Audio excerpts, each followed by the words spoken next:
Hello everyone and welcome to my channel gain your knowledge. So आज जिस topic के बारे में हम बात करेंगे that is a process and that is very very important process for all the living beings. So let's see what's that process. Yes, that process is photosynthesis. So photosynthesis is a very very important process for all the living beings, जैसा कि मैंने आप सभी से कहा. और ये क्यों इम्पॉर्टेंट है वो मैं आपको इस वीडियो में बताऊंगी. So let's start.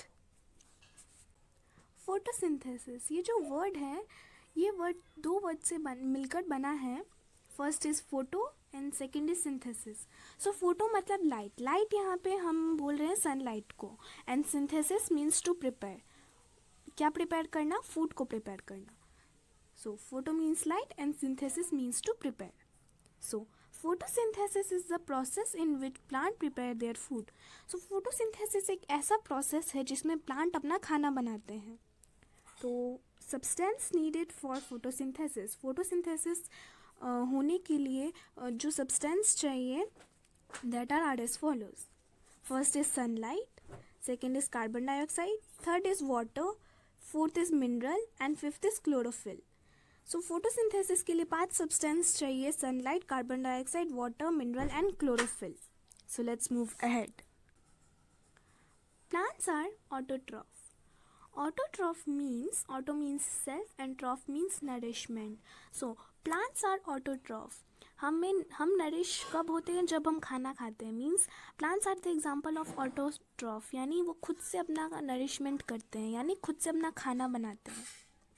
खाना तो हम भी खुद से बनाते हैं, बट यहाँ पे ऑटोट्रॉफ मीन्स कि वो किसी और चीज़ पे डिपेंड नहीं है. वो किसी चीज़ पे डिपेंड नहीं है अपना खाना बनाने के लिए. वो बस एटमॉस्फेयर से चीज़ें लेते हैं एंड क्लोरोफिल और सनलाइट लेते हैं और वो अपना खाना बनाते हैं. But we are depended on plants, क्योंकि उनसे हमें ग्रेन्स चाहिए, फिर हमें वेजिटेबल्स चाहिए. So that's why we are heterotroph, यानी हम दूसरों के ऊपर डिपेंडेड हैं. So let's move. Carbon dioxide source. So photosynthesis में कार्बन डाइऑक्साइड प्लांट्स को चाहिए, तो ये कहाँ से आता है यहाँ हम जानेंगे. Carbon dioxide from air is taken in through the tiny pores present on the surface of leaves. These pores are surrounded by guard cells. Such pores are called stomata. So carbon dioxide air में present होता है, क्योंकि जब हम breathe इन करते हैं तो हम ऑक्सीजन लेते हैं एंड जब हम ब्रीथ आउट करते हैं तो हम कार्बन डाइऑक्साइड एयर में रिलीज़ करते हैं. सो यही कार्बन डाइऑक्साइड प्लांट्स लेते हैं उनके टाइनी पोर्स के through that are present on leaves, जो लीव्स की सरफेस पे प्रेजेंट होते हैं. और ये जो छोटे छोटे पोर्स होते हैं ये गार्ड सेल से सराउंडेड होते हैं, यानी इनके अगल बगल गार्ड सेल्स होते हैं and these pores are called stomata. So let's move ahead. Water and mineral source.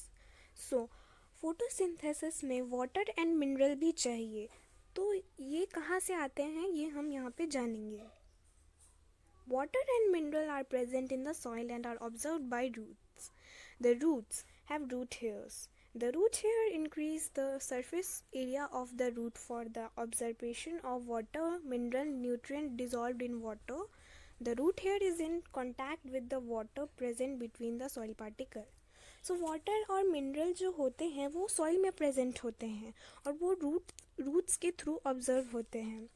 Roots के पास रूट हेयर होता है और रूट हेयर क्या करता है, वो सरफेस एरिया इंक्रीज़ करता है रूट का, ताकि वो ज़्यादा से ज़्यादा ऑब्जर्व कर सके वाटर और मिनरल को.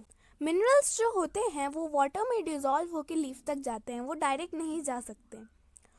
और रूट हेयर का कॉन्टैक्ट वाटर के साथ होता है that is present between the soil particles. And वो वाटर कहाँ प्रेजेंट होता है? सॉइल पार्टिकल्स के बीच में. सो let's move ahead. Plants have pipe-like vessel to transport water and mineral from the soil. The vessel are made of special cells forming vascular tissue. The vascular tissue for the transportation of water and mineral in the plant is called xylem. Plants के पास एक pipe-like vessel होता है जो transport करता है water और mineral को leaf तक, soil से leaf तक. The vessels are made of special cells. जो वेसल होता है वो स्पेशल सेल्स से बना हुआ होता है, forming vascular tissue. Vascular tissue means एक ऐसा टिश्यू जिसका contact through out the plant होता है, मतलब पूरे प्लांट में उसका कांटेक्ट होता है. And what is tissue? Tissue is a group of cells. Okay. Vascular tissue for the transportation of water and mineral in the plant is called xylem. Vascular tissue जो होता है प्लांट में वो दो पार्ट्स में है, जाइलम एंड फिलम. फिलम के बारे में हम आगे पढ़ेंगे. But xylem is use to transport water and mineral in the plant. Means from the soil it will take water and mineral to the leaf. Okay, so let's move ahead. Here we have the picture of xylem and आप देख सकते हैं कि ऊपर की तरफ जा रहा है वाटर और मिनरल्स को लेके. This dot dot is water and mineral और ये ऊपर की तरफ ट्रांसपोर्ट हो रहा है. सो let's move ahead. Chlorophyll source. अब फोटोसिंथेसिस के लिए हमें क्लोरोफिल भी चाहिए, तो हम देखते हैं कि क्लोरोफिल कहाँ से आता है. Chlorophyll is present near stomata. Stomata is present in leaf. So what is chlorophyll basically? It is a green pigment that makes the color of plant green. Okay, chlorophyll की वजह से ही plant green दिखता है. And ये कहाँ present होता है? ये स्टोमेटा के पास में होता है. And स्टोमेटा कहाँ होता है? स्टोमेटा लीफ में होता है. So let's move ahead. Chlorophyll captures sunlight energy. So sunlight energy को कौन capture करता है? Chlorophyll करता है. Sunlight energy is used to synthesize food from carbon dioxide, chlorophyll and water and produce oxygen and carbohydrate.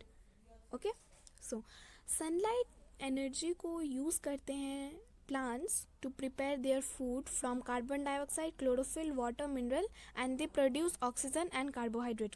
Carbohydrate basically means food of plant. और वो कौन से फॉर्म में होता है food of plant? They are in the form of carbohydrate. Okay, starch you can say, क्योंकि starch is also a type of carbohydrate. Okay. And photosynthesis is the process in which light energy is converted into chemical energy. So photosynthesis एक ऐसा process है जिसमें light energy को हम convert करते हैं chemical energy में. Light energy means sunlight की energy को हम chemical energy में convert करते हैं. So अगर कभी एक question आया कि हम कौन से energy को, कौन सा ऐसा process है जो light energy को chemical energy में convert करता है, तो basically वो photosynthesis है. और हम देखते हैं result of photosynthesis.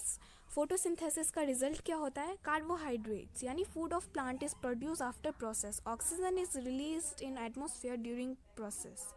After process carbohydrates are prepared. Now it's time to distribute the food among all parts. This is done by vascular tissue called phloem. So carbohydrate जो होता है that is food of plant is produce. तो photosynthesis क्यों होता है? अब plants अपना खाना बनाने के लिए करते हैं तो कार्बोहाइड्रेट तो बनेगा ही बनेगा, साथ में ऑक्सीजन भी रिलीज होता है एटमॉस्फेयर में ड्यूरिंग प्रोसेस. और प्रोसेस के बाद जब कार्बोहाइड्रेट जब प्रिपेयर हो जाता है तो it's time to distribute the food among all parts. अब सारे पार्ट्स को हमें फूड डिस्ट्रीब्यूट करना है ना, सिर्फ लीफ तो नहीं लेगा, सारा पार्ट्स लेगा food. So this is done by vascular tissue called phloem. अगर आपने इस वीडियो से कुछ सीखा तो please like this video, subscribe my channel, share this video to your friends so that they will also know about this process that is photosynthesis. And do let me know in comments that what you want next or in which language, either in Hindi or in English, and what are the doubts you have related to this topic. And don't forget to hit the bell icon so you can get my latest videos. So this is phloem. I'm sorry guys, तब से मैं इसे film कह रही थी. I'm really sorry for that. This is called phloem.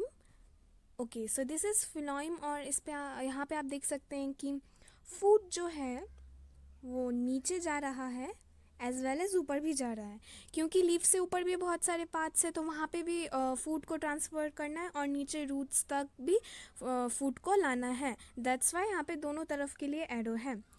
तो vascular tissue के दो पार्ट हैं. फर्स्ट इज जाइलम जो वाटर और मिनरल को पहुँचाता है लीफ तक, और सेकेंड इज़ फिलोइम जो फूड को ट्रांसपोर्ट करता है ऑल द पार्ट्स में. ओके, सो नाउ मैं एक छोटा सा समरी आप लोग को बता देती हूँ कि फोटोसिंथेसिस कैसे होता है. सो सनलाइट को कैप्चर करता है क्लोरोफिल जो लीफ में प्रेजेंट होता है, एंड कार्बन डाइऑक्साइड को कैप्चर करता है stomata, tiny pores, and chlorophyll तो ऑलरेडी इसमें प्रेजेंट होता है। वाटर और मिनरल जाइलम के थ्रू पहले रूट से अब्जॉर्ब होते हैं, फिर जाइलम उसे लीफ तक पहुंचाता है, एंड फिर फोटोसिंथेसिस ये प्रोसेस होता है, और फिर कार्बोहाइड्रेट बनता है, the food of plant, and oxygen is released. So let's move ahead. जैसा कि मैंने शुरू में ही कहा था कि फोटोसिंथेसिस ये प्रोसेस बहुत ही ज़्यादा इम्पॉर्टेंट है for all the living beings. पर आप सोचेंगे for all the living beings क्यों? इससे तो सिर्फ प्लांट का खाना बनता है। So I am going to explain this. Photosynthesis is important for plant क्योंकि उनका खाना नहीं बनेगा तो हाउ विल दे सर्वाइव, वो नहीं जी पाएंगे। और अगर प्लांट नहीं रहेंगे तो हम भी नहीं रहेंगे, we human beings will also die, क्योंकि हम प्लांट के ऊपर डिपेंड है अपने खाने के लिए, क्योंकि हमारा ग्रेन्स, वेजिटेबल, फ्रूट्स प्लांट से आता है। एंड एनिमल्स इसलिए मर जाएंगे क्योंकि जो हर्बीवोर हैं वो प्लांट्स खाते हैं, और अगर प्लांट्स ज़िंदा ही नहीं रहेंगे तो वो खाएंगे क्या। एंड कार्निवोर्स जो है वो एनिमल्स को खाते हैं, और अगर हर्बीवोर एनिमल्स को खाते हैं, और अगर हर्बीवोर प्लांट्स नहीं खाएंगे तो वो मर जाएंगे, तो कार्निवोर फिर क्या खाएंगे। That is why photosynthesis is important for all the living beings. And one more reason कि plants कार्बन डाइऑक्साइड लेते हैं फोटोसिंथेसिस में और ऑक्सीजन रिलीज़ करते हैं, और वो ऑक्सीजन रिलीज़ करते हैं और वही ऑक्सीजन को हम फिर ब्रीथ करते हैं। तो अगर प्लांट्स फोटोसिंथेसिस नहीं करेंगे तो ऑक्सीजन भी नहीं बनेगा, ऑक्सीजन नहीं बनेगा तो हम जिएंगे कैसे। That is why photosynthesis is very important. Now it's the time of question of the topic. So, question of the topic is, who captures sunlight for photosynthesis? Photosynthesis के लिए sunlight कौन कैप्चर करता है, कौन सा पार्ट कैप्चर करता है plant का? आप इसका आंसर कमेंट में दे सकते हैं, एंड मैंने इसे बताया था आपको, so you should know, and if you know please answer the question in comments. With this, I'm ending my video here. Till then, bye bye. Thank you. See you again.